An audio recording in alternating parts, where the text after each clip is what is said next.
Hola, buenos días, Paulina. Buenos días a todos los participantes. Muy bienvenidos.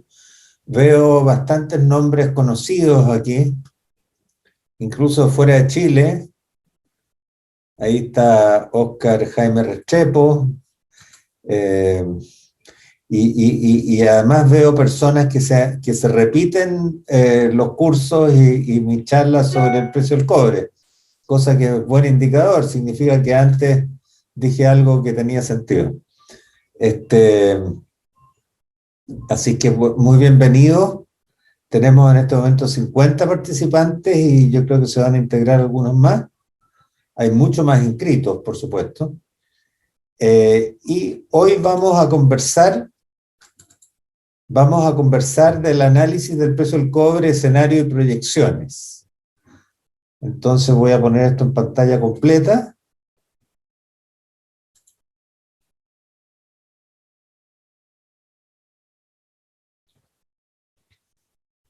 El objetivo es revisar la cronología de eventos globales que impulsaron cambios en el precio del cobre desde 2019 en adelante.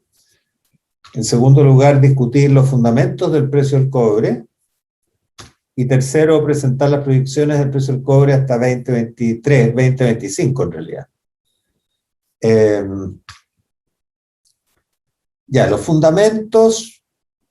Los fundamentos del mercado del cobre obviamente son la oferta y la demanda, ¿no es cierto? Y la demanda en este caso es igual a la oferta primaria de cobre refinado, más la oferta secundaria de cobre refinado, que es la chatarra que se refina nuevamente, más los inventarios. Y esta es la demanda de cobre refinado. Nosotros vamos a hablar sobre el cobre refinado, no vamos a hablar sobre el cobre que no se refina, porque hay una parte no menor del mercado, que es alrededor de 5 millones de toneladas, ¿no es cierto?, que no se refina todos los años, sino que se usa en estado no refinado. Pero lo que interesa para el precio del cobre es el cobre refinado. Y tenemos que los inventarios que consideramos, por lo menos en esta charla, son los inventarios en las tres bolsas de metales, que son la COMEX de Nueva York, la LME de Londres y la bolsa de Shanghai. Así que cuando hablamos de inventarios, nos referimos a los inventarios que están almacenados en las bodegas autorizadas por estas tres bolsas de metales. Ok, aquí está el primer gráfico, ya entrando de lleno al tema, ¿no es cierto? Desde enero de este año hasta julio, hasta el día de ayer, entiendo. Y en que tenemos unos precios realmente extraordinariamente altos, ¿no es cierto? Vemos que el precio del cobre, y voy a marcar aquí con una pluma, ¿no es cierto? El precio del cobre comienza el año bajo los $4, pero rápidamente sube hasta $4.40 aquí, y posteriormente tiene un descanso, un descanso, bien digo, para comenzar a subir nuevamente, debido fundamentalmente a los anuncios de que tenemos un nuevo superciclo en avance, y eso lo dicen algunas organizaciones, no todas las organizaciones, ¿no es cierto? Y el precio empieza a avanzar desde 400 centavos por libra, estos son precios nominales, ¿ya?, hasta llegar a más de 480 en mayo. Cuando el precio se elevaba tanto como esto, China hace un anuncio diciendo que está preocupada de la inflación, y está preocupada de la inflación básicamente porque los commodities, y el cobre es un commodity, ¿no es cierto?, le influencian mucho la inflación para actividades industriales, ¿ya?, y también manufactureras. Por lo tanto, si el precio del cobre y del hierro y de otros de otros metales, ¿no es cierto?, incluido el petróleo, suben, obviamente que China está preocupada porque la inflación se le puede ir de las manos, se puede ir más allá de lo que ellos tenían planeado. Y por lo tanto anuncian que van a liberar inventarios estratégicos para moderar el alza, no solamente el cobre, sino que también de otros metales. El solo anuncio de esto hace que el precio baje casi 10%, ¿no es cierto? Eh, hasta julio, entre mayo y julio, el precio baja y baja, pero después comienza a subir nuevamente, y cuando comienza a subir, aquí se había estabilizado ya, como ustedes ven, en torno a este precio. Cuando comienza a subir, China decide que los fundamentos del precio, o sea, la oferta y la demanda, no son no son indicadores de que el precio debe seguir subiendo, e incluso ellos deben tener un precio más bajo como el precio que ellos consideran que debería haber de acuerdo a los fundamentos. Y por eso anuncian que van a vender inventarios. Y de hecho los venden. Y el precio baja un poquito, como ustedes ven, baja durante unos pocos días, pero posteriormente el mercado no les da la razón y el precio se recupera rápidamente, y estamos hoy en 438 centavos por libra. Eso significa que el mercado tiene una opinión distinta que el gobierno chino. Y el gobierno chino está muy bien asesorado, está asesorado, voy a decir una cosa bastante terrible, no como el gobierno chileno. Está asesorado por un grupo de expertos que son permanentes, ¿no es cierto?, y que son educados en las mejores universidades del mundo, y que son muy numerosos, son varios miles de personas, en todas las áreas de la economía y de la sociedad, ¿no es cierto?, que les dicen qué es lo que hay que hacer y cuáles son las medidas que pueden tomar. ¿Ya? Y el Partido Comunista Chino es obediente a estos consejos. No se nos olvide que China tiene un comunismo capitalista, tiene un sistema de gobierno comunista, pero tiene una economía que es totalmente capitalista, a pesar de que aún mantiene, digamos, un sector estatal bastante importante, pero que a China le gustaría que fuera cada vez menos estatal, porque las empresas estatales en China no les ha ido tan bien como las empresas privadas. Entonces en el día de hoy tenemos una lucha, tenemos una disputa entre el mercado y el punto de vista del gobierno chino, que está asesorado por una comisión que está muy bien dotada de expertos de todas partes, digamos, educados en las mejores universidades. Así que el futuro del precio en los próximos meses es bastante incierto. China ha dicho que va a seguir vendiendo inventario, pero el mercado considera que el precio debe estar más alto. Y en eso estamos, ¿ya? Por lo tanto, yo creo que vamos a ver una cierta volatilidad, y no estoy tan seguro de que China logre imponer su posición. ¿Ya? El mercado es muy poderoso, tiene mucho más personas que el gobierno chino, ¿ya?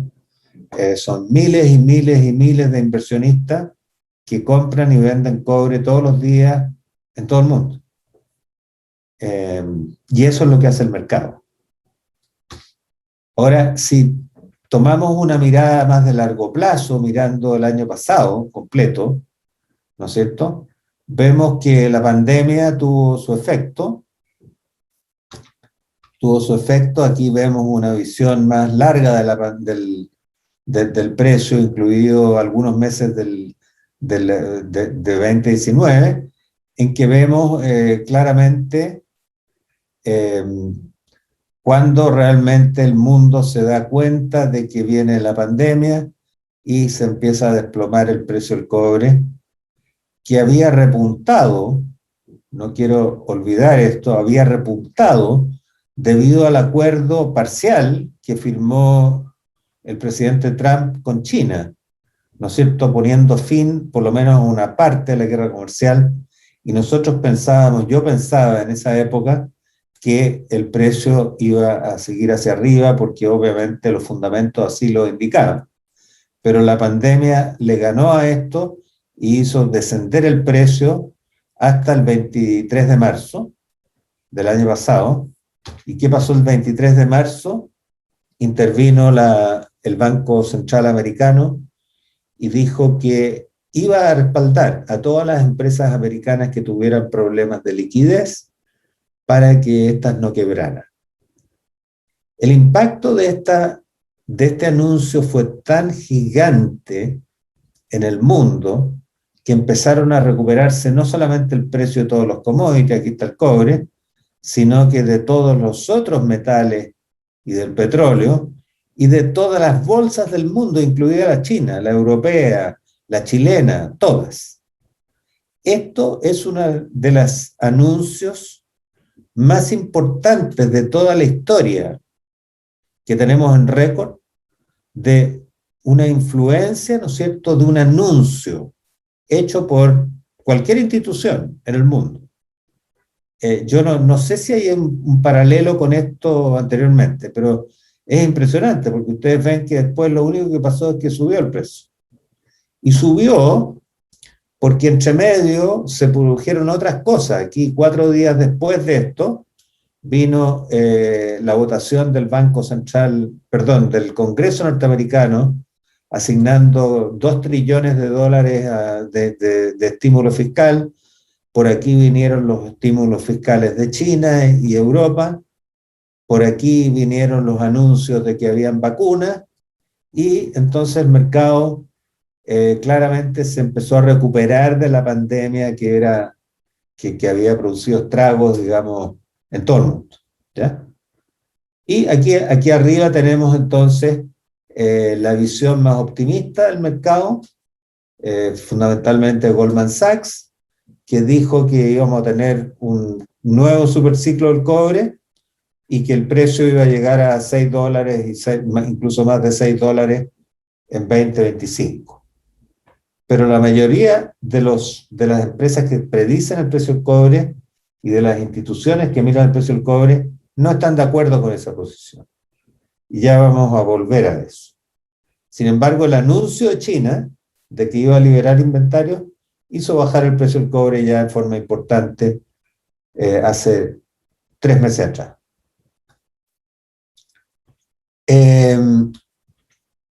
Así que esa es la historia en corto del último tiempo, del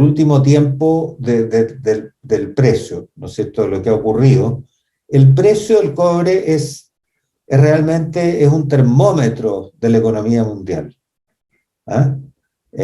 Aquí está fuertemente influenciado en todo lo que es llegando hasta 2018, si no me equivoco, ya a principios de 2018, de la guerra comercial. Fue la guerra comercial la que deprimió el precio del cobre y hizo perder a Chile una cantidad gigantesca de plata. Y aquí lo que operaba eran los tweets del presidente Trump como moderadores del precio del cobre. En cambio aquí, ya una vez declarada la pandemia, esto cambia y son los fundamentos, no son las expectativas las que gobiernan el mercado, y esto se los voy a mostrar en algunos gráficos más adelante. Quiero contarles que este es el precio del cobre mirado en el largo plazo, ¿ya? Desde 1900. Y aquí hay 2 curvas, una es la curva roja, que es el precio del cobre expresado en dólares 2020, y la curva azul es el precio del cobre en dólares nominales de cada año. ¿Qué significa esto? Que, digamos, $10 del año 1900, 10 centavos de dólar por libra del año 1900 son equivalentes a 300 centavos por libra del año 2020. Y este es el efecto de la inflación de los productos industriales. Aquí lo que corre no es el IPC, sino que es el índice de inflación de los productos, de los productos industriales, que tienen una canasta distinta del IPC, ¿ya? Y por eso hay que usar un deflactor que es distinto. Y obviamente un dólar del pasado vale más que un dólar del presente. Eso es lo que está diciendo esta curva, y esto se puede, digamos, deflactar correctamente en cualquier momento, pero ustedes van a tener diferentes resultados dependiendo del deflactor que usan. Si usan el IPC o usan el IPM, que es el índice de precio al por mayor, van a obtener una curva distinta de esta, y la interpretación de lo que pasa también es distinta. No me voy a detener más en el análisis de esta curva en particular, a pesar de que podríamos estar aquí toda la clase, ¿ya? Porque esto sí que es muy importante ver las tendencias de largo plazo. Ok.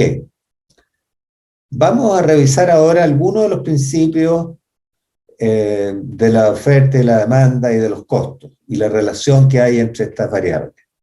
Aquí tenemos una curva de costos operativos, ¿no es cierto?, elaborada por Wood Mackenzie, ¿ya?, del año 2020, o del año 2019 en realidad, porque este informe es del primer trimestre del año 2020, pero la curva del 2020 es muy parecida a esta, tiene el mismo nivel de esta.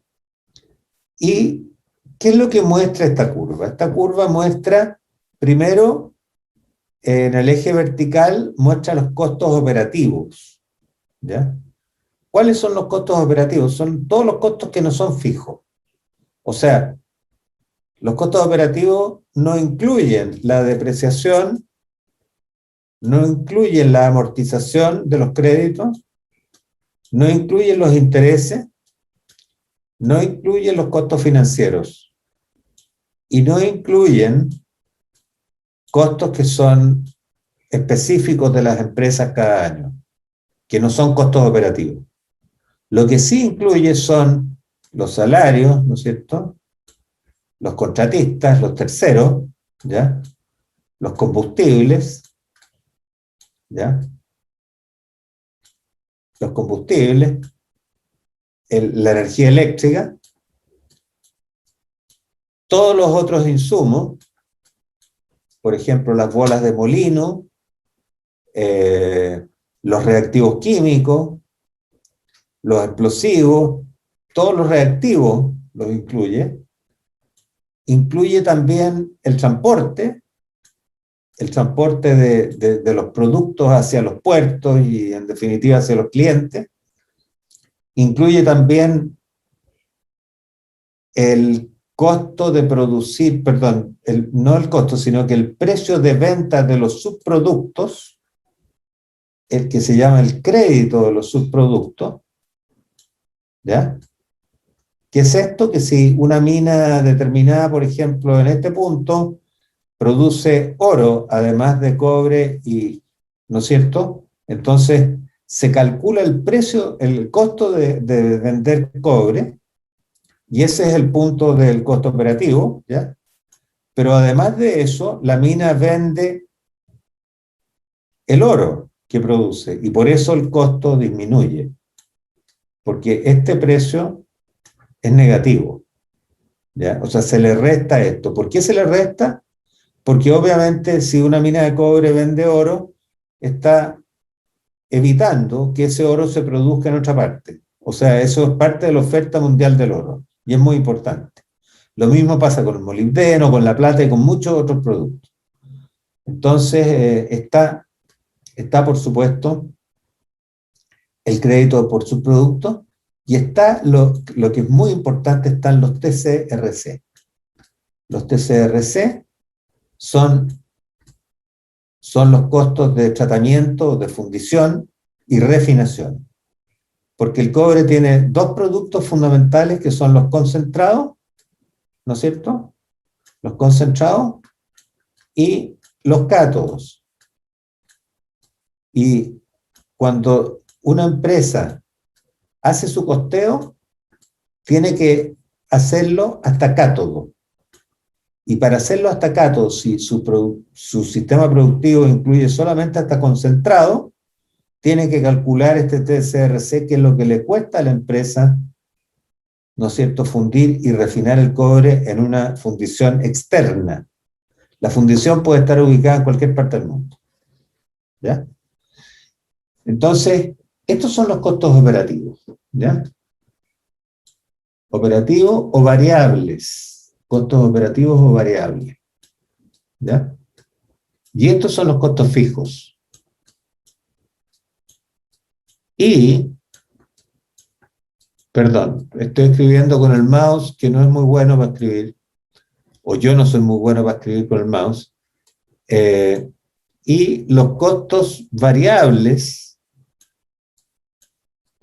dividido por los costos totales, por los costos variables más los costos fijos, ¿ya?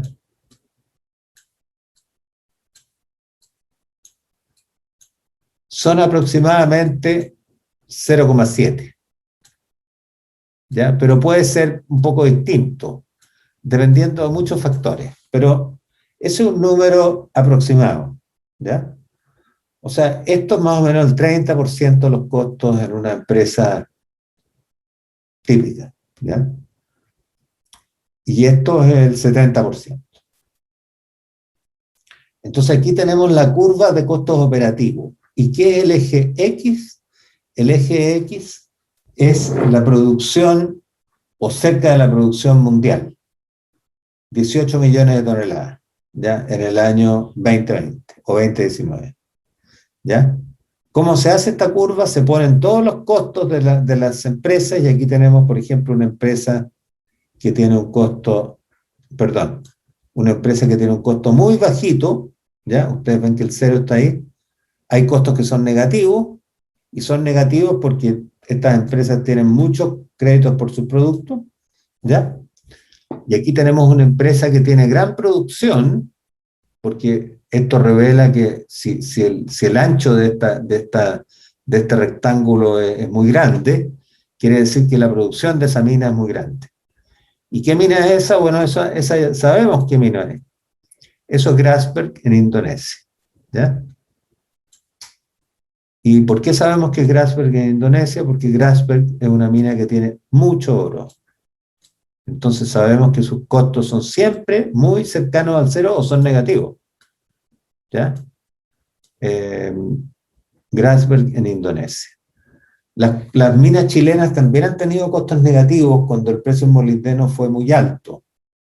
Hubo dos minas chilenas que tuvieron costos negativos, que fueron Chuquicamata y Pelambre, ¿ya? Entonces, si ustedes me preguntan en dónde está escondida aquí, bueno, escondida podría estar aquí, por ejemplo, porque aquí se ve un rectángulo bastante grandote, escondida en la mina más grande del mundo, ¿ya? Y si ustedes me preguntan, este podría ser Collahuasi, ¿ya? ¿Ok? Entonces, no lo vemos claramente aquí, pero no importa, ustedes pueden imaginarse esto, ¿ya? Entonces, esta es la curva de costos de operación. Es muy importante, manténganla en la mente. Este se llama el costo marginal de la industria, ¿ah? El costo marginal es el costo más alto que tiene una empresa minera a nivel mundial, ¿no es cierto?, de toda la industria. Ese es el costo marginal de la industria del cobre, el costo marginal operativo. ¿Por qué es tan importante esto? Ya vamos a ver al tiro. ¿Ya? Ese es el costo marginal. Ya vamos a ver al tiro. Aquí tenemos los costos totales, o sea, aquí está el costo variable, operativo, más el costo fijo. ¿Ya? El costo fijo, y si ustedes se fijan, esta curva está un poco más arriba que la otra, porque obviamente el costo total es mayor que el costo variable, ¿ya?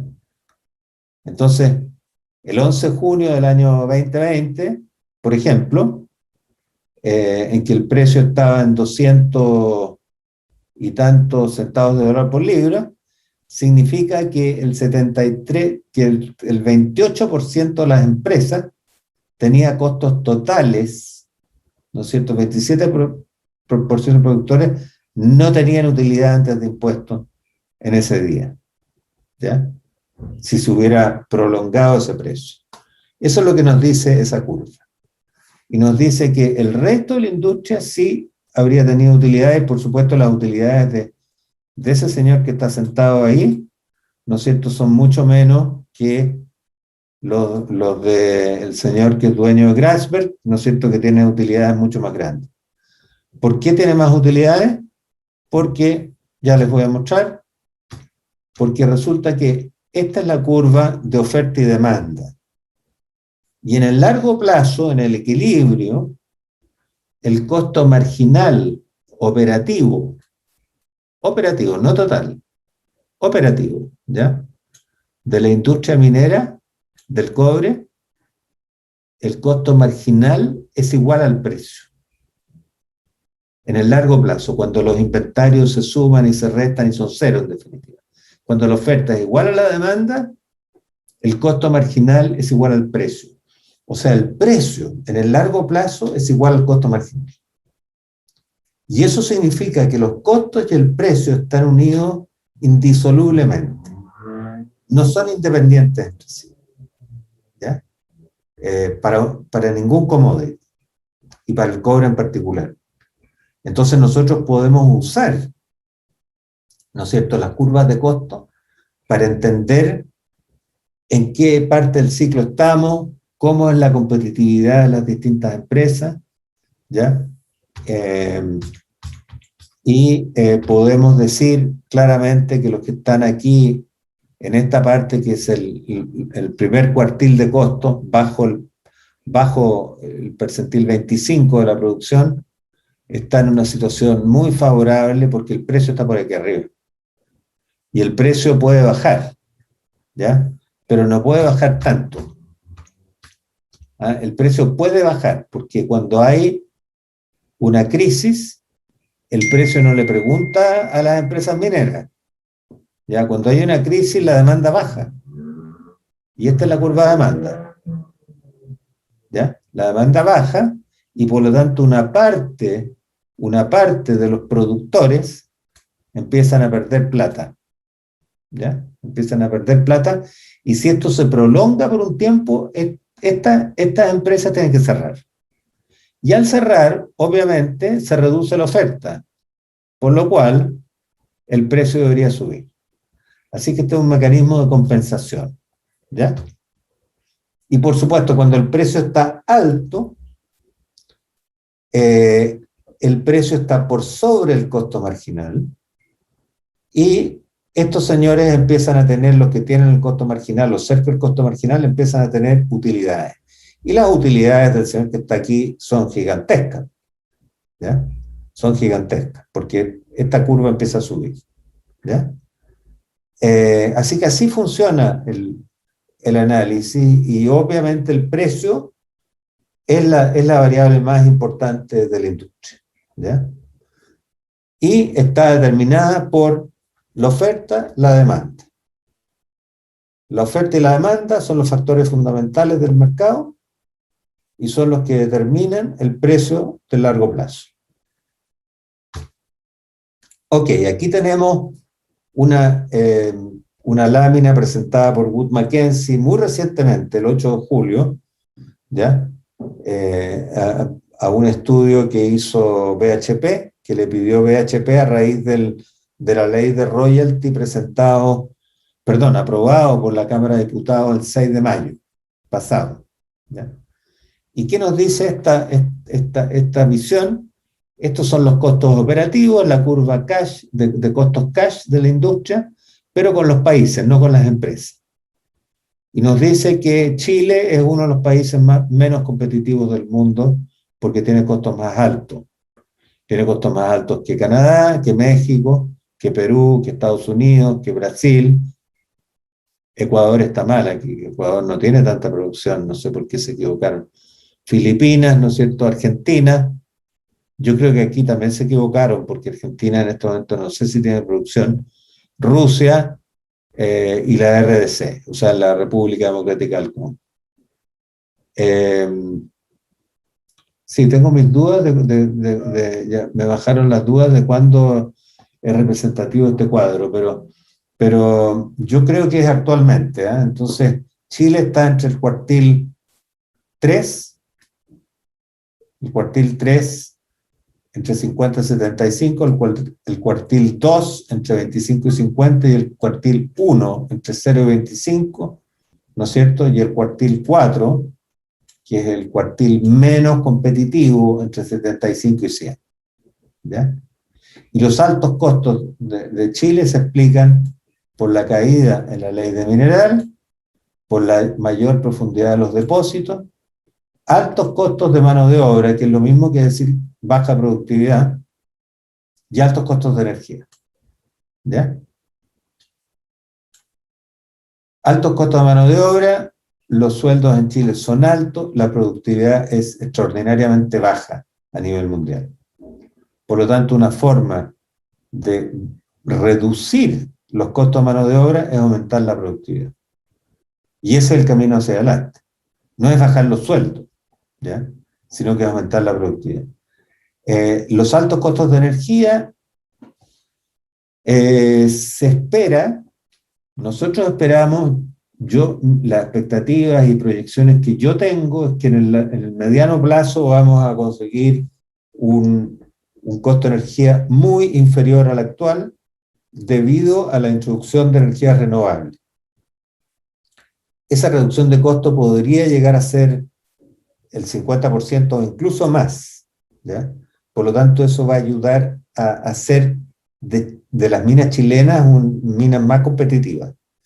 No podemos hacer mucho con la caída de la ley del mineral, ¿ya? Tampoco con la profundidad de los depósitos. Sí podemos elevar la productividad y podemos bajar el costo de la energía. Y aquí, en la ley del mineral, podemos desarrollar nuevos procesos que permitan extraer el mineral a menor costo. Aquí está el mismo informe de Wood Mackenzie, ¿no es cierto? Nos dice que en el año 2000 Chile tenía una gran ventaja respecto al resto del mundo y esa ventaja se perdió casi completamente hasta el año 2020. El año 2020 la ventaja de Chile respecto al resto del mundo en ley es muy pequeña. Y aquí están los proyectos futuros. Y vemos que los proyectos futuros, la ley de cobre, los proyectos futuros en Chile es menor que la del resto del mundo.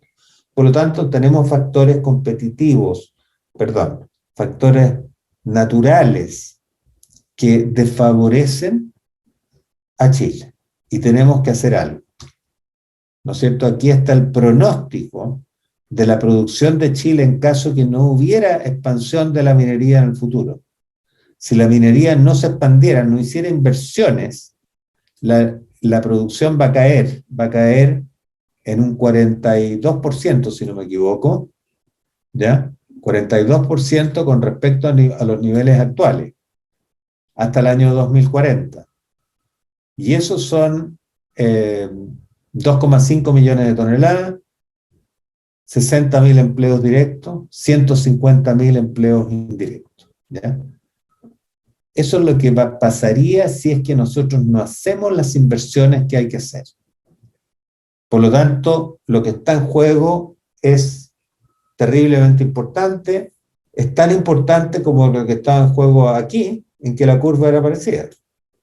Pero la diferencia es que Chile logró invertir grandes cantidades de plata para poder mantener y hacer crecer muy, muy, muy modestamente la producción, desde 2004 en adelante. ¿Ya? Entonces, sumado a los temas de costos, tenemos que Chile tiene una alta intensidad de capital, o sea, aquí es más caro construir una mina nueva por tonelada de cobre producido que en casi todos los países importantes del mundo en minería. ¿Ya? Aquí tenemos Perú, bueno, Canadá, Filipinas, ¿no es cierto? El único que nos gana es Rusia. Aquí está Perú, aquí está Brasil, aquí está Estados Unidos, fíjate, es más barato que Chile. Argentina, Ecuador, México y la República Democrática del Congo. Entonces, tenemos factores competitivos que son negativos en este momento. Tenemos que actuar. Y aquí está la evaluación que hace Wood Mackenzie. Todo esto del estudio Wood Mackenzie muy reciente, que yo decidí mostrarlo.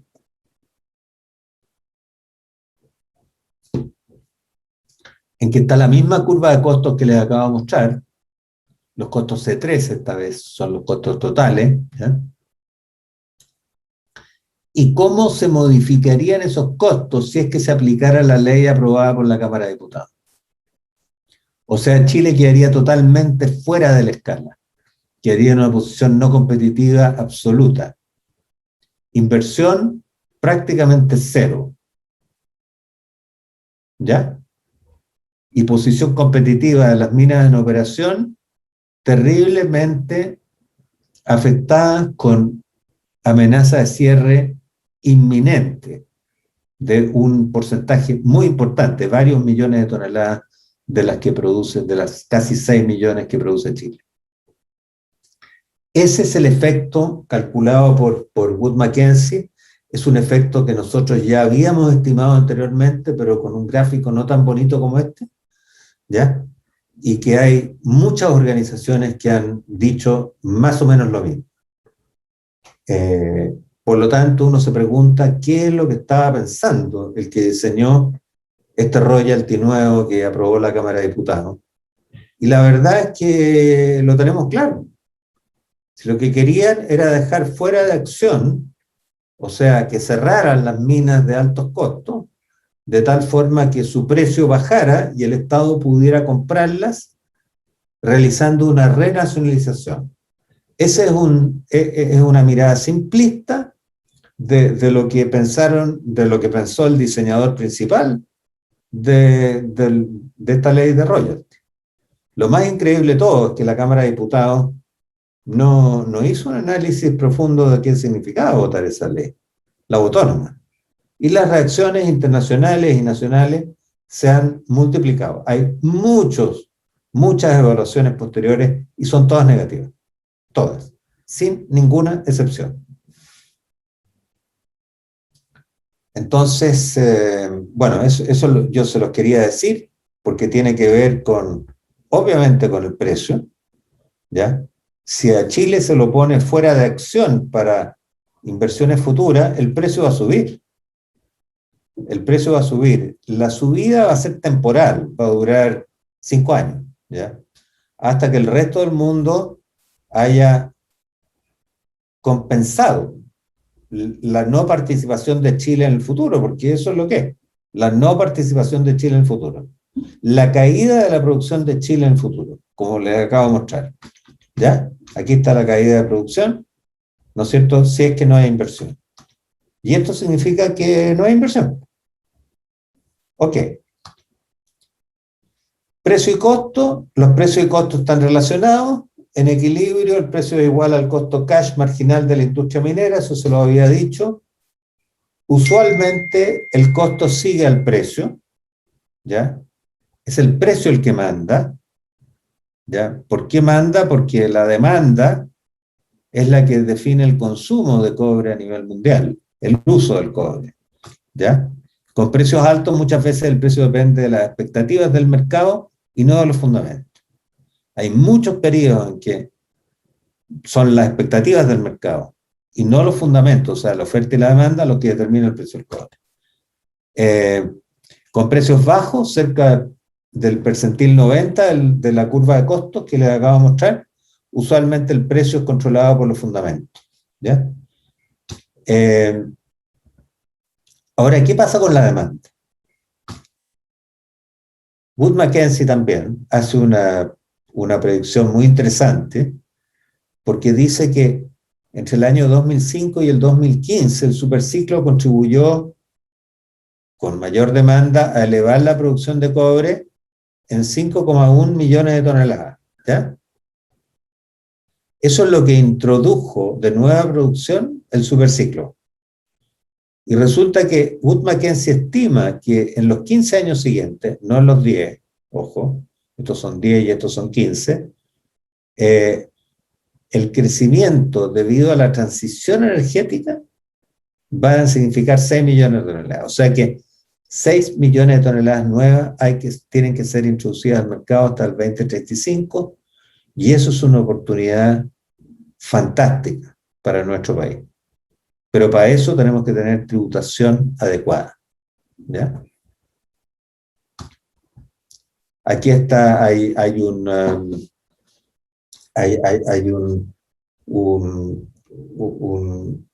una explicación detallada, ¿no es cierto?, de las diversas contribuciones, y aquí entra el cambio climático, porque el que empuja las energías renovables y la electromovilidad es justamente el cambio climático.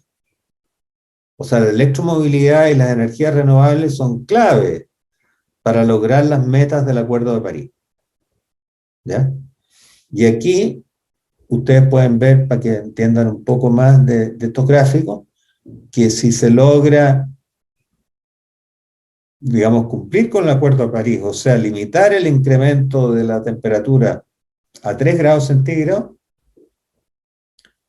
se necesitarían 7,2 millones de toneladas a 2040. Pero si uno pone un límite de 2 grados centígrados de aumento, o sea, limitémoslo a 2, a ello habría que agregar a estas 7,2 otras 6,9 millones de toneladas. Total, 22,7 millones de toneladas, con un crecimiento anual de 4,1% anual. Eso significa 511 mil millones de dólares de inversión a nivel mundial, por supuesto. 511 mil millones de dólares de inversión. Por lo tanto, esto es una oportunidad tremenda para Chile. Según Wood Mackenzie, Chile tiene posiblemente entre el 15 y el 20% de los proyectos del mundo que pueden expandirse, pero al mismo tiempo sabemos que esos proyectos no son demasiado competitivos, o sea que no son los que elegirían las empresas para ser primero. ¿Por qué? Porque son más caros que los otros, ¿ya? Por lo tanto, tenemos que mirar la competitividad de los proyectos. Aquí hay una línea, aquí está la oferta en gris, ¿no es cierto?, hacia adelante, desde el 2020 hasta 2035, ¿ya? Aquí en azul tenemos una demanda de cobre de mina. Aquí hicieron ciertos supuestos sobre la chatarra, ¿no es cierto? Supongamos que sean ciertos esos supuestos. Y aquí están los proyectos en azul, están los proyectos potenciales. O sea que hay proyectos potenciales para cumplir con la demanda primaria de cobre. La pregunta es, ¿cuáles de los proyectos potenciales se van a entrar? Van a entrar. Porque aquí entran solamente los mejores que están disponibles, ¿ya? No entran todos. Ahora, si entraran todos sería un desastre, porque bajaría el precio. Entonces aquí las empresas van haciendo sus anuncios porque saben que hay este espacio, ¿no es cierto?, espacio de inversión, y ellos tratan de ocupar este espacio, porque en la medida que una empresa hace un anuncio, le dice a los tipos que están con un proyecto por aquí: oye, chatito, mira, yo me pongo primero, así que no se te ocurre venir a colocar un proyecto acá, porque eso nos va a hacer bajar el precio. ¿Ok? Eso está vetado. Teóricamente, las empresas lo pueden hacer. Así se usan estas curvas. Por lo tanto, este es el espacio disponible para inversión en el futuro. ¿Ya? Ok. Sobre el método de balance oferta y demanda, voy a explicarlo en 5 minutos, y quiere decir lo siguiente, que cuando yo puedo proyectar el precio de oferta y demanda, hay muchos métodos para calcular, para estimar el precio futuro, ¿eh? ninguno de ellos muy bueno.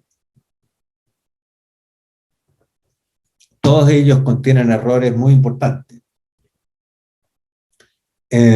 Pero obviamente es mejor estimarlo de esta manera que no estimarlo en absoluto y tirar una moneda al aire para saber qué va a pasar. Esto es mejor que tirar la moneda al aire, ¿ya? Este es el precio, ¿ya? Este es un gráfico bastante antiguo. Ustedes ven que el precio es muy bajo, o sea, estamos hablando de hace 20 años por lo menos, ya que el precio no estaba tan bajo como esto. Y aquí están las semanas de consumo. Las semanas de consumo son igual al uso mundial, que en este momento son 23 millones de toneladas aproximadamente, este año. Son 23 millones de toneladas de cobre refinado, y 23 millones de toneladas, yo que tengo una calculadora aquí, 23 millones de toneladas, dividido por 365 días, nos da un consumo diario de 63.000 toneladas. Eso es lo que usa el mundo cada día, 63.000 toneladas de cobre, ¿ya? El cobre es uno de los metales más usados en el mundo, es un metal absolutamente necesario para cualquier tecnología moderna. Ese es el diario y por lo tanto 6 veces eso es una semana. Y la gracia de expresarlo en semana es que obviamente tú puedes comparar una semana de ahora con una semana de hace 20 años, pero no puedes comparar una tonelada de ahora con una tonelada de hace 20 años, porque hace 20 años la producción no era 23 millones de toneladas, la demanda no era 23 millones de toneladas, sino que era 15 millones de toneladas, ¿ya? Por decir algo. Entonces, obviamente que expresar el inventario en toneladas tiene sus bemoles, y por eso se expresa en semanas de consumo. Ok, aquí tenemos momentos en que está muy bien comportado la oferta y la demanda, tenemos un comportamiento perfectamente entendible, ¿no es cierto? En que a mayor precio tenemos menos inventario, a menor precio hay más inventario. Me voy a saltar algunas láminas y decir que, claro, tenemos algunas dificultades en usar este método, porque, por ejemplo, aquí tenemos 20-20, y tenemos que entre el 23 de marzo y el 20 de abril tenemos una pendiente, entre el 13 de mayo y el 20 de abril y el 13 de mayo tenemos otra pendiente, y después tenemos una tercera pendiente. Entonces, la pregunta es, ¿qué pendiente uso para calcular? Porque la idea es que yo pueda tener una ecuación que me diga que si yo introduzco toneladas, ¿no es cierto?, al inventario, el precio va a bajar en X. Y si yo tengo más consumo y por lo tanto tengo que sacar cobre de los inventarios, el precio va a subir. Y esto es lo que hacen todos los días las empresas que estiman el precio del cobre, ¿no es cierto? Ellos hacen estimaciones de esta curva, pero se equivocan mucho, porque las pendientes son muy cambiantes y a veces ni siquiera se justifican, porque lo que está mandando el mercado no son los fundamentos, sino que, por ejemplo, ¿qué sentido tiene esta pendiente? Ninguno. Esto se está moviendo contrario a la fuerza de mercado, ¿ya? Porque aquí, mientras más inventario, el precio es mayor. Es ridículo. O aquí, en que definitivamente el precio no depende de los inventarios. Entonces, digamos, el uso de este método hay que hacerlo con mucho cuidado y con mucha experiencia, ¿ya? Aquí tenemos, en rojo tenemos el precio, y en azul tenemos los inventarios, desde el año 18 hasta el año 20. Y tenemos que aquí, por ejemplo, aquí ya, desde aquí para adelante, desde diciembre del 19, o sea, casi al comenzar la pandemia, tenemos espejos, que son indicativos de buen comportamiento de los fundamentos, porque el precio baja cuando los inventarios suben, el precio sube cuando los inventarios bajan, ¿ya? En cambio aquí tenemos una baja del precio con una baja de los inventarios, una subida de los inventarios con una subida del precio. Aquí no están funcionando los fundamentos, están funcionando las expectativas, ¿ya? Y en este momento hemos tenido bastante tiempo en que están funcionando los fundamentos y sabemos que hay estrechez en el mercado. ¿Qué significa que hay estrechez en el mercado? Hay poco cobre en los inventarios. ¿Cuánto cobre? Unos poquitos días de consumo del mundo. Aquí está nuevamente el efecto del anuncio de la Fed. Aquí está el S&P 500, que es uno de los principales indicadores bursátiles de Estados Unidos, ¿ya? Cómo cambió con este anuncio, fíjate, es brutal. Aquí tenemos, ¿no?, colocado el precio y los inventarios, ¿no es cierto?, con el anuncio de la Fed. Y quiero ir terminando ya, decirles que desgraciadamente no tengo la última predicción de julio porque el archivo venía dañado, pero esto es de junio, es bastante válido todavía, ¿ya? En que tenemos que hay uno de los bancos de inversión, que es Goldman Sachs, ¿no es cierto?, que nos está diciendo que el precio va a subir y va a subir, o sea, estos gallos dicen que hay un superciclo y que el precio en el 22 va a ser de 5.40 y en el 25 va a llegar a 6.80, ¿ya? Todos los demás predictores están diciendo que el precio de 2022 va a ser menor que el de 2021, ¿ya? Y yo no sé si va a ser menor, pero las empresas mineras están mirando estos pronósticos y le hacen caso a estos pronósticos. Porque cuando estas curvas van hacia abajo, lo más probable es que no inviertan, ¿ya? Si fueran todas hacia arriba, a lo mejor las decisiones de inversión serían seguramente muy superiores a las actuales, porque las empresas invierten cuando el precio es alto y cuando va a subir, o cuando se va a mantener, pero casi nunca cuando va a bajar. A menos que la empresa pertenezca a un socio controlador que puede tener opinión distinta, pero cuando la mayor parte de las empresas del mundo pertenecen a muchos accionistas. No hay un controlador, ¿ya? Y por lo tanto, las personas y los inversionistas, los fondos de inversión se comportan igual que ustedes, igual que yo. Cuando hay crisis, la platita debajo del colchón, fondo E. Cuando hay auge, vamos a la bolsa a apostar.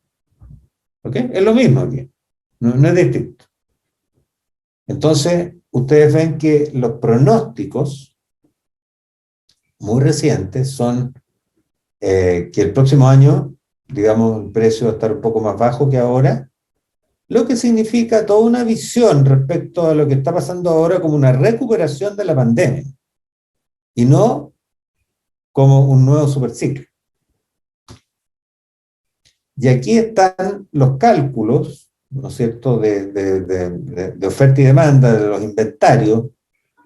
inventarios hacia el futuro. Estamos sentados por aquí, ¿ya? Entonces, ¿qué es lo que dice sobre los inventarios futuros? Dice que van a subir un poquito. Y aquí se pueden equivocar tremendamente. ¿Por qué? Porque resulta que es muy difícil saber cuál va a ser la producción del próximo año. La equivocación en los últimos 20 años ha sido gigante, ¿ya?, al estimar la oferta futura. Y la demanda futura, fíjate que ha sido mejor proyectada que la oferta futura, ¿ya? Pero igual estos pronósticos están cambiando todos los meses. O sea, en definitiva, Los esfuerzos de China por contener el alza de precios son de pronóstico reservado. Es incierto si predominará China o el mercado. Yo tiendo a pensar que va a ser el mercado y que China no va a poder contener el precio en los bajos $4, que yo creo que es el objetivo de China. Mantenerlo por sobre 4, pero muy poquito por sobre 4. La alta demanda causada por la lucha contra el cambio climático será más larga e importante en nueva producción de cobre que el superciclo. Eso no cabe ya ninguna duda. Y por lo tanto es una oportunidad tremenda para este país.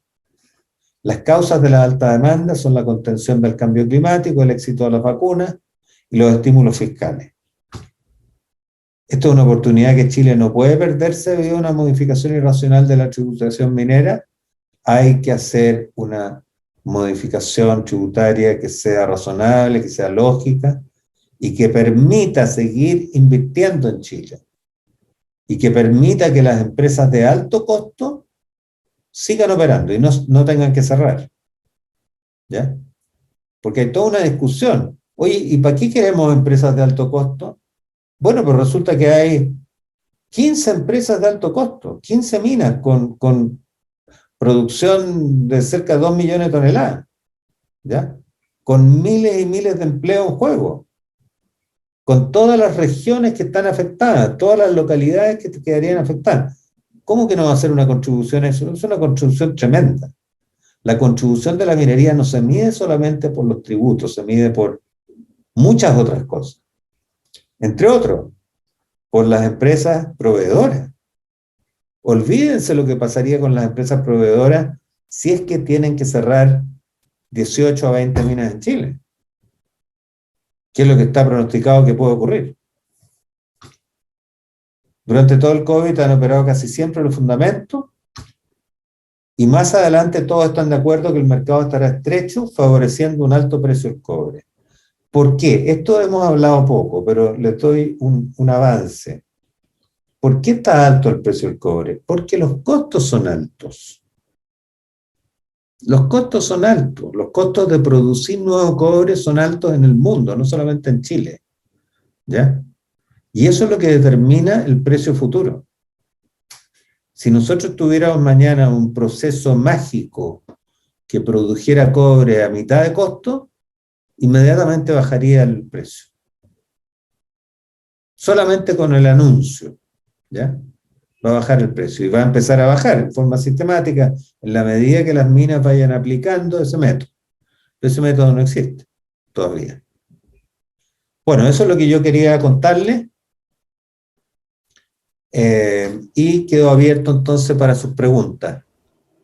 Muchas gracias, profesor, por su presentación. Lo invito a revisar. Nos han llegado 4 preguntas al chat. Perfecto. Pero le pido que las revise, las lea y para que pueda responder. Pero antes de eso, doy pase a, y ya está, la estamos viendo, Claudia Gómez, para que nos dé unas palabras del diplomado en gestión del negocio y operaciones mineras. Claudia. Gracias, Paulina. Muchas gracias, profesor, por la presentación, muy interesante.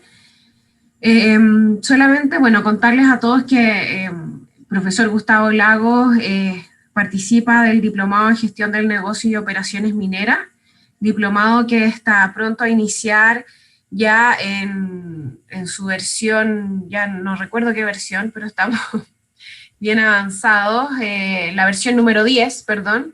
Ya estamos en la versión número 10 de este diplomado y vamos a iniciar el día 20 de agosto, por lo cual los invito a que puedan revisar este diplomado, puedan ver los detalles. Si tienen consultas, les vamos a dejar en el chat también el correo y un teléfono donde pueden realizar las preguntas respectivas, pero también yo voy a estar acá disponible para contestar cualquier duda. Este diplomado es un diplomado el cual les permite especializarse en todo lo que es la industria minera, poder desde este diplomado tener una mirada más amplia de la industria, poder enfatiza en las mejoras de productividad y reducción de costos, así que nada, los invitamos a revisarlo, estamos pronto a iniciar, ya nos quedan los últimos cupos y estamos casi en proceso de cierre de matrícula. Así que si tienen dudas al respecto, aquí estamos también para responderlas. Muchas gracias, Claudia, por tus palabras. Ya ahí en el link, o sea, en el chat, como mencionó Claudia, dejamos el enlace del diplomado y los datos para que nos puedan contactar. Muchas gracias, Claudia. Profesor Gustavo, ¿pudo revisar las preguntas? Le pido que las pueda leer y Sí, responder. estaba revisando las preguntas. Aquí veo un saludo de Jaime Restrepo, de Oscar Restrepo, desde Colombia. Muchos saludos, Oscar. ¿Cómo se comparan los costos de producción de minerales de cobre, óxido y sulfuros?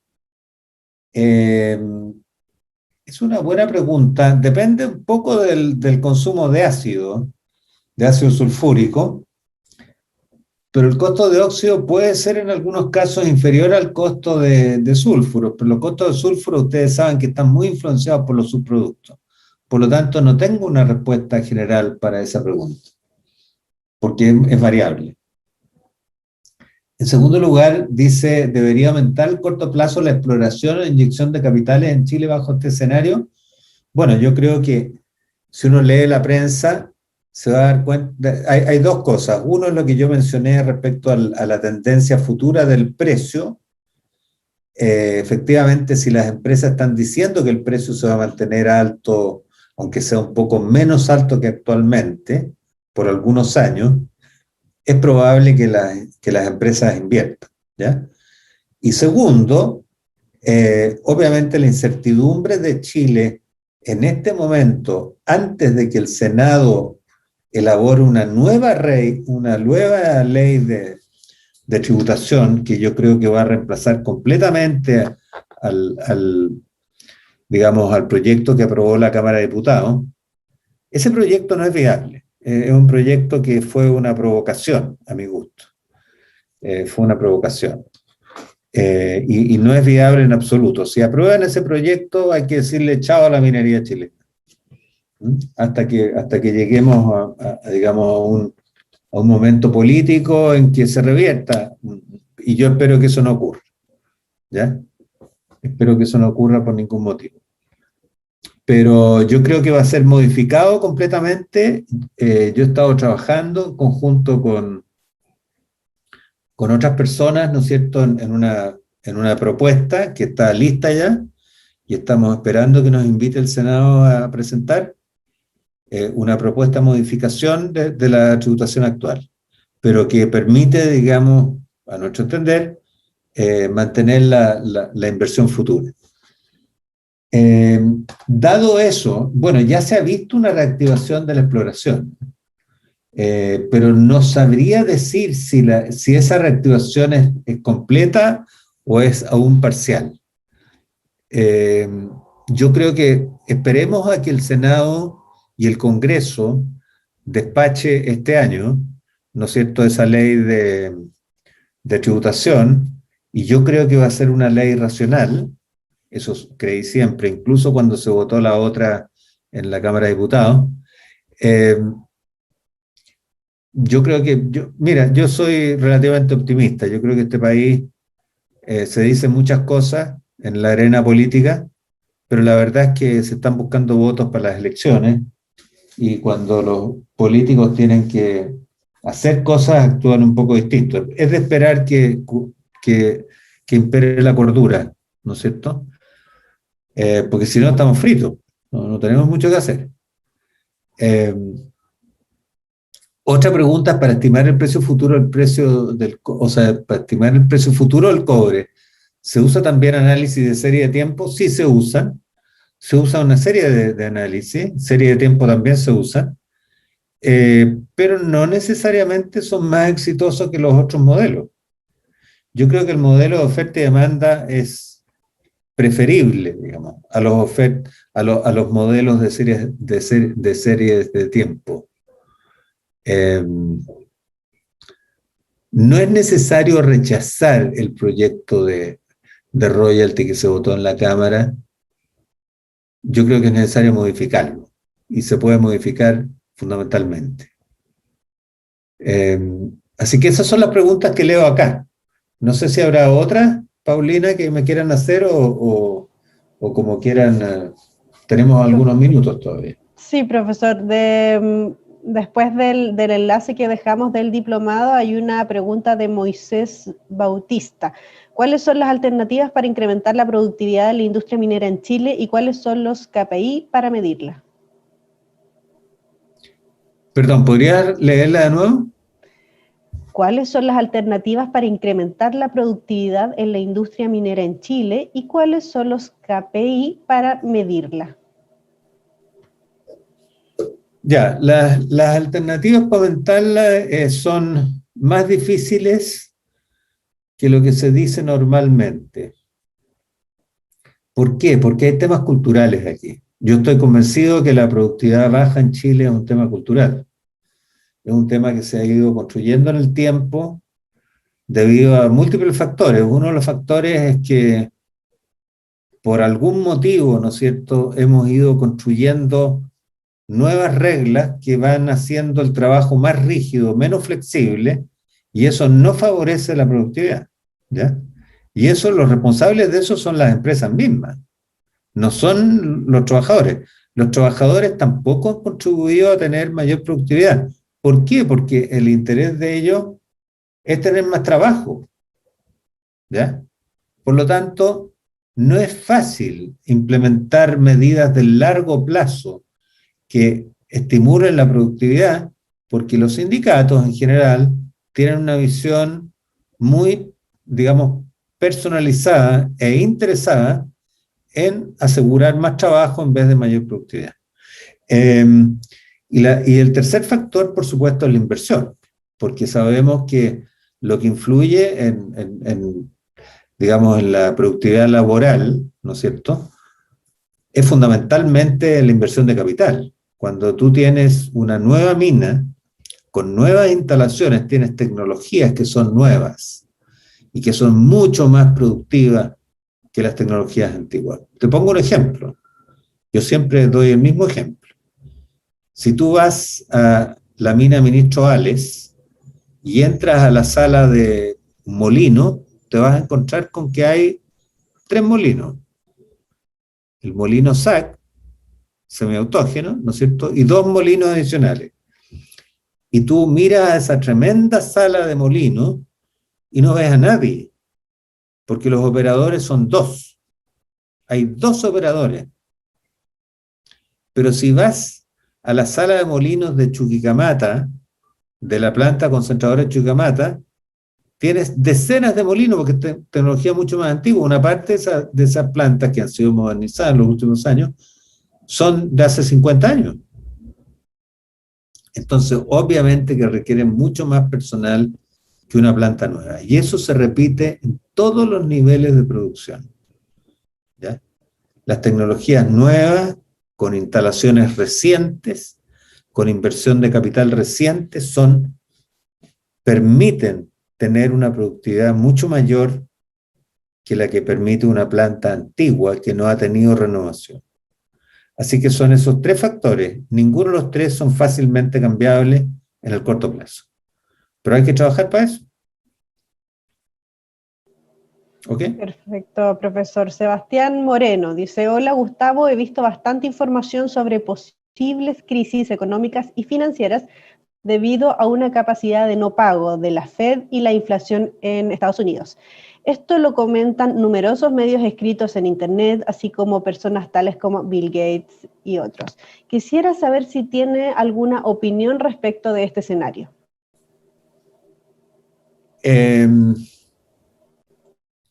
¿Podría repetir la primera parte de la pregunta? Sí. Que él ha visto bastante información sobre posibles crisis económicas y financieras debido a una capacidad de no pago de la Fed y la inflación en Estados Unidos. Esto dice que lo comentan numerosos medios escritos en Internet y otras personas.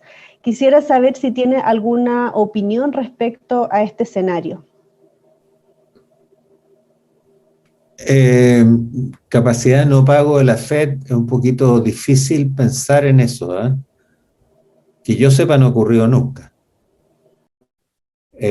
Porque si la Fed no puede pagar, ¿Qué queda para el resto del mundo? Estamos fritos. Se va a la punta del cerro el mundo.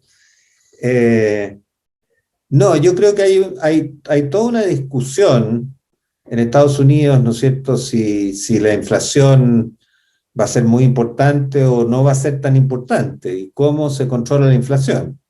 Hay una discusión al respecto y esa discusión no está saldada. Hay opiniones contrarias, incluso dentro del Partido Demócrata, que es el partido de gobierno, y yo me inclino por estar más de acuerdo con Paul Krugman, que es uno de los dos, digamos, economistas que más discuten el tema, en el sentido de que aquí no tenemos un problema de inflación sistemática futura, y que Estados Unidos va a poder hacer cumplir sus compromisos, digamos, tanto federales, fiscales y también los privados. Esa es mi visión. O sea, yo no veo una crisis a puertas. Lo que sí veo es que posiblemente las tasas de política monetaria se van a elevar y eso va a tener un costo, ¿ya? Lo mismo va a ocurrir en Chile, porque justamente hay cierto temor a la inflación, es lo que está ocurriendo en China, ¿te fijas? O sea, la economía está demasiado caliente, hay que enfriarla un poquito, ¿ah? Para que no vaya a estallar la cosa. Pero eso es distinto que decir que la cosa se va a descontrolar, ¿ya? Yo creo que está perfectamente dentro de control. Perfecto, aquí nos llegó, bueno, una pregunta de un usuario que no tiene nombre. ¿Se entiende el efecto negativo sobre la inversión en el sector por las medidas tributarias, en especial cuando se aprecia no somos competitivos por razones del capital? Pero, ¿por qué no se actúa antes? Cuando hay bonanzas de superciclos o similar, solo se extraen rentas sin apostar por mayor competitividad, renunciando a ganar todo de una vez. Lo que pasa es que la inversión se produce bajo las condiciones que yo planteé, o sea, que expliqué. La inversión se produce cuando hay precios altos, cuando el precio alto está pronosticado que va a seguir alto o va a aumentar, ¿ya? Esa es son las primeras condiciones. Y de esas dos condiciones hay una que se cumple en este momento, el precio está alto. Pero la segunda no se cumple porque la mayor parte de las instituciones que predicen el precio del cobre a nivel internacional están diciendo que el precio va a bajar. Y no dice hasta cuánto. Puede bajar en forma importante, digamos, hasta $3.50. Ahora, incluso una inversión con esos precios es razonable. Se puede hacer. Pero desgraciadamente tenemos en Chile y en Perú situaciones de incertidumbre que yo creo que hacen dudar a las grandes empresas mineras, ¿no es cierto?, la nueva inversión en Chile. Lo decía hace 2 días Freeport-McMoRan en una declaración de su presidente, y lo decía ayer, si no me equivoco, perdón, el domingo, Anglo American, ¿ya? BHP no ha dicho lo mismo, pero que estas grandes empresas estén anunciando que la inversión está sujeta, digamos, al royalty que se apruebe, es una novedad, eso no había ocurrido nunca, que yo recuerde. Por lo menos los últimos, a ver, yo no he visto eso en los últimos 30 o 40 años. Yo creo que desde la nacionalización, que no veo nada parecido. Entonces, esto es serio.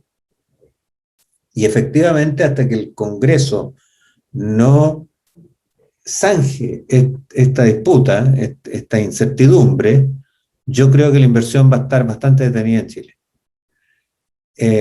¿Por qué es importante modificar la tributación? Porque de alguna manera hay fuerzas políticas, ¿no es cierto?, que lograron introducir el argumento de que las empresas estaban pagando muy poco, ¿ya? Nosotros hemos analizado a fondo esto y hemos llegado a la conclusión de que efectivamente hay un espacio de aumento de la tributación, pero solamente en base a instrumentos que sean en base a la renta de las empresas y no en base a las ventas. O sea, no hay que aplicar un royalty a las ventas del cobre, porque eso sí que es negativo, pero sí se puede hacer un aumento que no es tremendamente grande, ¿no es cierto?, respecto a las utilidades, ¿ya? Y eso es haciendo una comparación bastante buena y segura con los otros países que compiten con Chile para la inversión.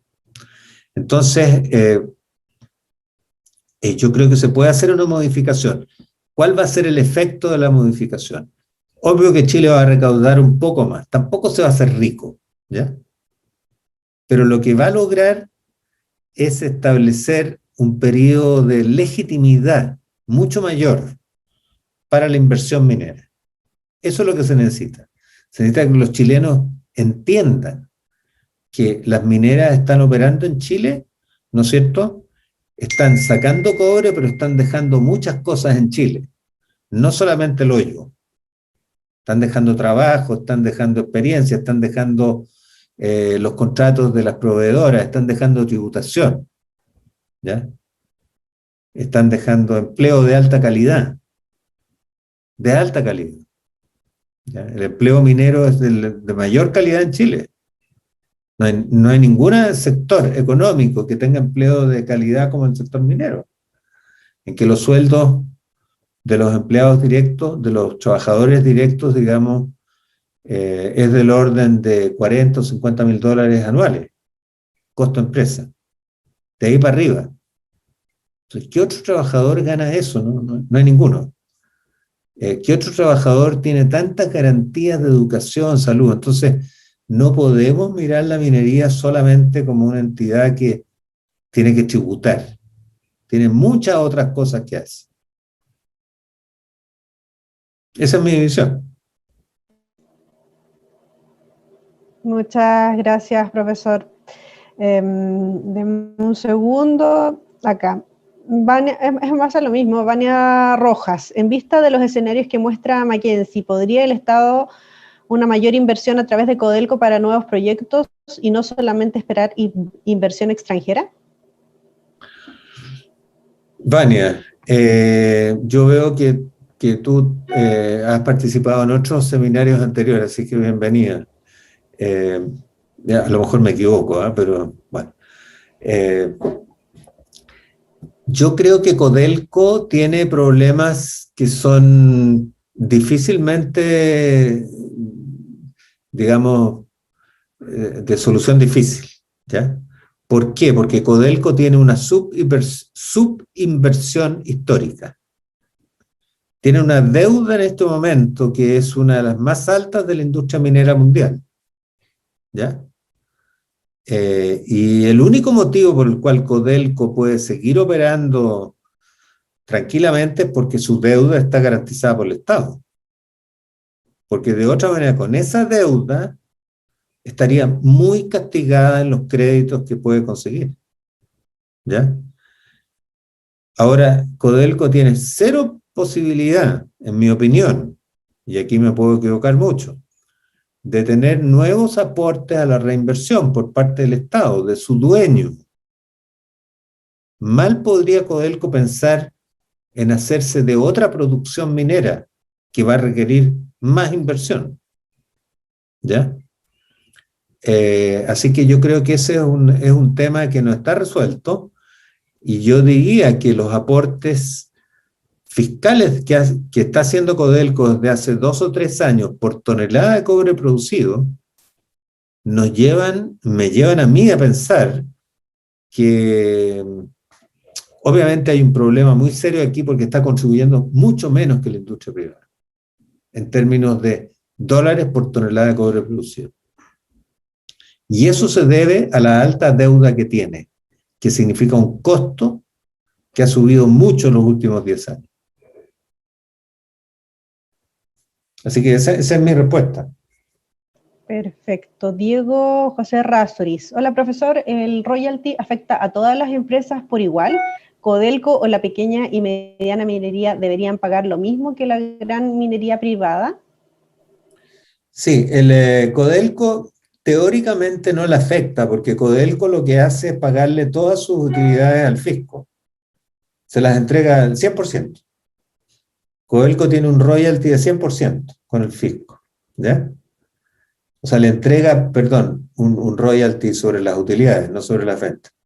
Tiene un impuesto de 100% de sus utilidades. Y además tiene que pagar el 10%, que ahora es del fisco, antes era de las Fuerzas Armadas, ¿no es cierto?, sobre las ventas. Entonces, no, el nuevo royalty no le afecta, aparentemente, eso es lo que se ha dicho. Yo no he hecho un análisis si le afectaría en realidad. Es posible que le afecte, sí. El resto de la pregunta era, perdón, ¿me la podría leer? Paulina. Sí.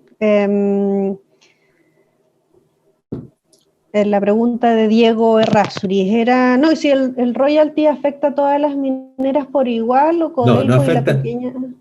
El royalty no afecta a todas las mineras por igual, porque las mineras de alto costo, cuando el precio está bajo el costo que tienen esas mineras, las mineras no pueden pagar el royalty. Tienen que pedir prestado para pagar. Y es ahí cuando podrían cerrar. En cambio, hay mineras que tienen muchas utilidades, ¿no es cierto?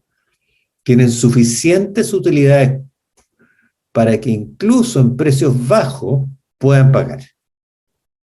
Pero son básicamente 3 mineras en Chile. Son las mineras más grandes, que son Collahuasi, Escondida y Pelambre. Son las 3 mineras de la GMP10, ¿no es cierto?, que son las que contribuyen, dependiendo del precio del cobre, 70% o más de la tributación privada. Entonces, no es para todos por igual. El efecto no es por igual, pero tendría un efecto sobre la inversión de esas empresas, ¿ya? ¿Cuál es el efecto que tendría? Bueno, habría que ver, pero esas empresas hay que analizarlas una por una, ¿ya? Todas las demás empresas que son de tamaño mediano, que producen 150.000 toneladas, 200.000 toneladas, tú dices, 200.000 es un tamaño grande. Sí, pero 250.000 toneladas. No hay ninguna de esas empresas tiene costos bajos, bajos, ¿ya? Todas estarían tremendamente afectadas por este nuevo royalty. Todo el resto de las empresas, salvo Collahuasi, Escondida y Pelambre, estarían en una situación bastante comprometida. Perfecto, ¿ya? Profesor. Bueno, nos consultan también por la fecha de término del diplomado y ahí Claudia Gómez lo mencionó, el 11 de junio del 2022 finaliza el diplomado y colocó las horarios de clase y les vuelvo a insistir, está en el chat el enlace de este mismo programa que estamos viendo en pantalla, también los datos de admisión para que nos puedan contactar, puedan hacer consultas por facilidades de pago y un descuento que tenemos actualmente. Vania Rojas, que también había preguntado, da su opinión del diplomado, ya soy alumna de este y debo decir que es justamente lo que andaba buscando como profesional. Es un excelente diplomado con grandes profesionales, como en el caso del profesor Gustavo Lagos, es de muy alto nivel, 100% recomendable. Muchas gracias, Vania, por tus preguntas. También nos hicieron otra pregunta de ¿en qué módulo el profesor Gustavo Lagos dicta clases en el diplomado en este diplomado? Profesor, yo tengo entendido que es Fundamentos del Negocio Minero y Gestión Ambiental. ¿Me lo confirma, por favor? Así es, sí. Perfecto. Rodrigo Javier Pérez Godoy, ¿cree usted necesario una actualización de la normativa ambiental en Chile? Uf, qué pregunta. Tienes que hacer el diplomado.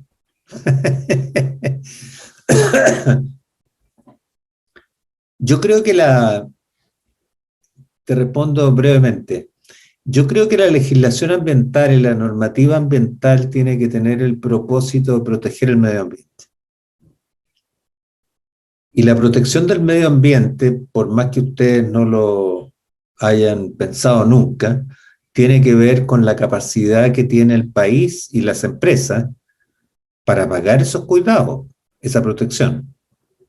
Porque yo les puedo demostrar que los países muy pobres no pueden proteger su medio ambiente y que los países muy ricos sí lo pueden hacer, sobre todo cuando es un medio ambiente local. Entonces tenemos que los países europeos protegen su medio ambiente a ultranza, ¿no es cierto? Canadá, Australia, Nueva Zelanda, todos son países que tienen mucha protección del medio ambiente, pero eso tiene que estar balanceado con las exigencias y sobre todo con la demora que tiene el sistema ambiental para responder las preguntas que hace la industria. ¿Y cuáles son las preguntas que hace la industria? Básicamente la inversión. Entonces, obvio que tenemos muchos vacíos en la legislación ambiental, muchos vacíos. Y se podrían acelerar los tiempos de respuesta sin comprometer la calidad de la protección ambiental, incluso mejorando la protección ambiental. Y te menciono solamente un ejemplo. Este país no tiene ordenamiento territorial, digamos, total. Yo diría que es bastante incompleto el ordenamiento territorial y yo diría una fracción muy grande de los conflictos ambientales que se producen justamente porque no hay ordenamiento territorial, porque no está descrito si hay zonas que son industriales, o zonas que son residenciales, o zonas que son protegidas, o zonas en donde no puede haber industria de un cierto tipo de materias, digamos. Ese es un problema súper serio que nosotros tenemos y bueno, hasta que podamos resolver eso, yo creo que vamos a tener un tira y afloja muy fuerte, ¿ya? Pero sí, en nuestro sistema ambiental tiene que ser reformado, pero con vistas a proteger al medio ambiente, no con vistas a poner regulaciones adicionales que no están ahora, ¿ya? Que no es lo mismo, porque eso podría sobrecargar, digamos, el tiempo de espera del sistema y hacerlo menos eficiente para la inversión futura. Oye, el crecimiento económico es fundamental para proteger el medio ambiente. Si el Estado no tiene los recursos para proteger el medio ambiente, bueno, estamos fritos, ¿ya? Entonces hay que mirar los dos lados de la película. En mi opinión, esa es mi opinión. Ay, ahí sí, estaba hablando y no me escuchaba. Un usuario que no tiene nombre dice, según Mackenzie, Codelco está explotando en Brasil y Ecuador. Según su opinión, ¿por qué Codelco estaría asumiendo esta estrategia en vez de invertir más en las operaciones mineras chilenas? No, Codelco invierte muy poco en Brasil y en Ecuador. Tiene muy pocas en Brasil, yo creo que no tiene ninguna operación importante. En Ecuador tiene un acuerdo que no sé si está funcionando en este momento, ¿ya? Pero no está invirtiendo en Ecuador, tampoco. Ahora, depende de las oportunidades que tenga. La verdad es que si hay una mina muy buena en Ecuador y tiene la oportunidad, bueno, de sacar réditos de esa mina, esos réditos van a venir a Chile y por lo tanto podría hacerlo. Pero no es el caso. Ok.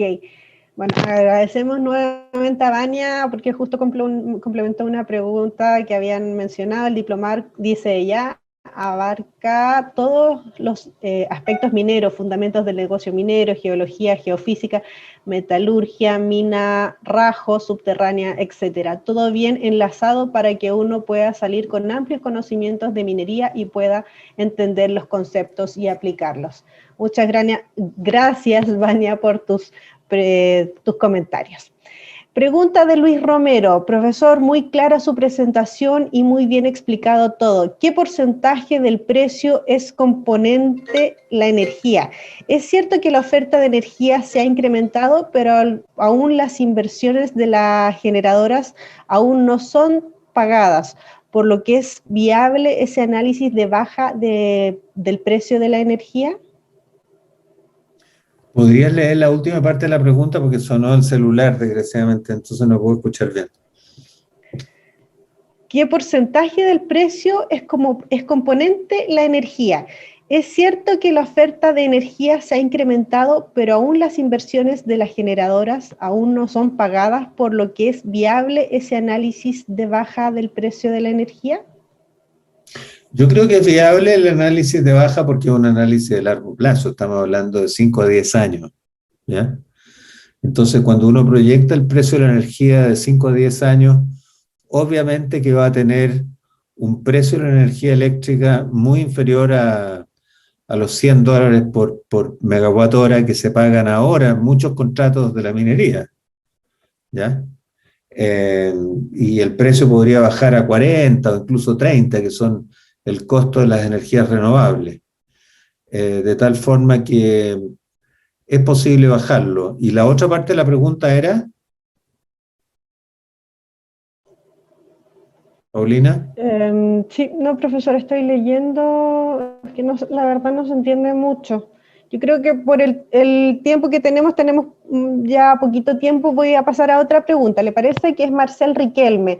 Las empresas de la mediana minería, ¿en qué percentil de costos C1 y C3 se encuentran aproximadamente? ¿Cómo sería su proyección bajo el efecto royalty?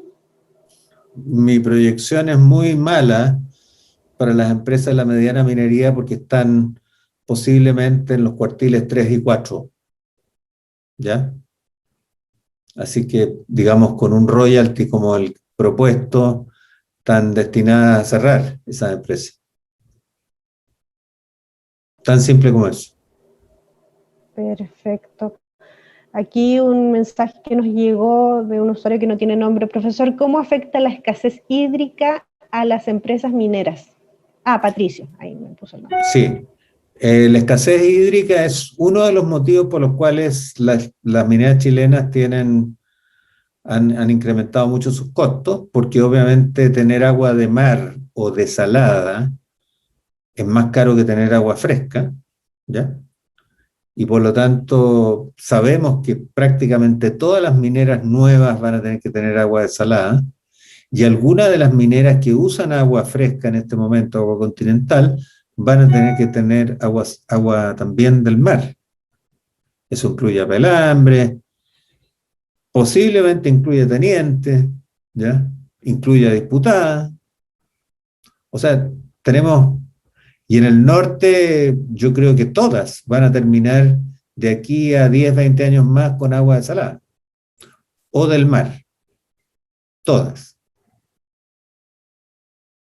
Por lo tanto, ese es un factor adicional de costo, y lo que tenemos que hacer, entonces, es realmente trabajar para que esa baja del costo energético, la otra parte de la pregunta, ahora me acuerdo, es qué porcentaje representa en este momento.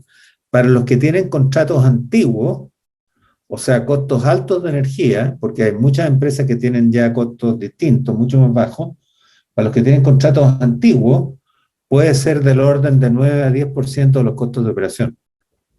Muy alto. Solamente la energía eléctrica.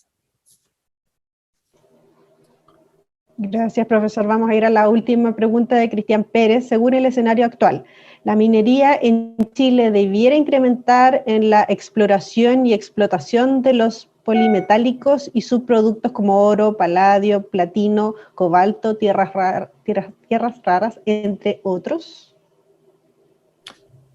Eh, mi respuesta fácil es sí. Ahora, ¿por qué sí? Porque son oportunidades, son oportunidades. No son tan fáciles de aprovechar, ¿ya? ¿Por qué no son fáciles de aprovechar? Porque desgraciadamente la tendencia en los últimos años, en Chile, digamos, en los últimos 20 o 30 años, incluso más, 40 años, ha sido no, digamos, no aumentar la investigación tecnológica, digamos, de procesos mineros. ¿Ya? Eso ahora está intentando revertirse, pero es un proceso lento. ¿Ya? Y eso va a tomar tiempo. Por lo tanto, esa sería mi respuesta. No sé si es adecuada mi respuesta. ¿Mm? Muchas gracias, profesor. Bueno, nos están llegando, yo creo que voy a recoger una realmente por el tiempo, les agradezco a todos quienes nos han mandado preguntas, pero vamos a recoger una que me parece interesante.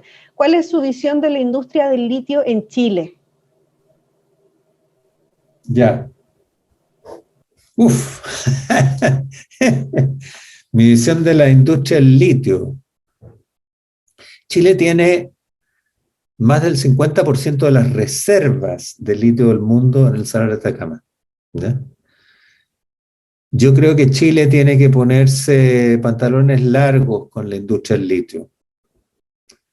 Y lo que estamos viendo es que Australia, ¿no es cierto?, ha ido ganando porcentaje en la producción minera de litio por sobre Chile. Chile ha ido retrocediendo en el porcentaje de litio que produce en el mundo, y eso va a seguir ocurriendo en los próximos 10 años.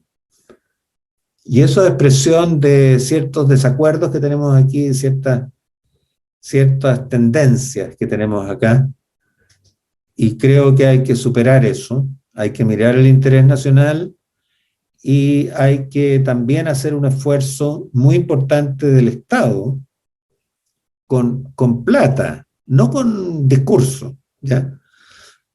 Para esclarecer definitivamente las dudas que hay, que se han levantado sobre la extracción de litio de salmuera, ¿ya? A partir de salmuera. Entonces, en la medida que nosotros podamos responder eso, y la única forma de responderlo creíblemente, legítimamente, es que el Estado coloque una parte importante de recursos para hacer esos estudios y tener respuestas que le den confianza, no solamente a los chilenos, sino que también a los inversionistas extranjeros, creo que tenemos una parte importante del problema resuelto. La otra parte del problema, ¿no es cierto?, porque esa ha sido una parte del discurso, tiene que ver con SQM y tiene que ver con el dueño o con el controlador de SQM, que es un personaje que es muy, digamos, vilipendiado en Chile, y yo creo que nosotros tenemos que definitivamente independizar las críticas a ese personaje de las políticas que el Estado sigue respecto a SQM, que es una gran empresa productora. Llegó a ser la productora más grande del mundo en litio, desde cero. ¿Ya? Hay que separar las dos cosas. No es lo mismo. ¿Ya? Así que esa es mi opinión. Nosotros tenemos todas las oportunidades para ser muy grandes en litio, pero las estamos desperdiciando los últimos 10 años.